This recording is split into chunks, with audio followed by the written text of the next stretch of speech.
బాబాయ్ నువ్వేం చేస్తున్నావు అర్థమవుతుందా? బాబాయ్ నువ్వు గడ్డి కాల్చేస్తున్నా అని అనుకుంటున్నావు, కానీ ఇట్లా నువ్వు గడ్డి కాల్చడం వల్ల మన భూమికి వేలు చేసే వానపాములు అట్లాగే బ్యాక్టీరియా నీ చేతులారా నువ్వే చంపేస్తావు. అంతేకాదు నువ్వు ఇట్లా ఒక టన్ను గడ్డి కాల్చడం వల్ల 5.5 kgs ఆఫ్ నైట్రోజన్ అంటే మనం జల్లే యూరియా, 25 kgs ఆఫ్ పొటాషియం అంటే మనం జల్లే పొటాష్, 2.5 kgs ఆఫ్ ఫాస్ఫరస్ అంటే మనం జల్లే డిఏపి, 1.5 kgs ఆఫ్ సల్ఫర్.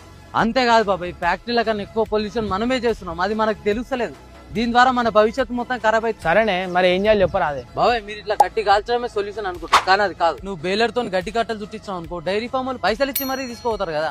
అట్లా నీతో కాలే మల్చర్ వేపించి ప్లవ్ వేపి, అట్లా నీతో కాలే మల్చర్ వేపించి రోటోవేటర్ వేపి.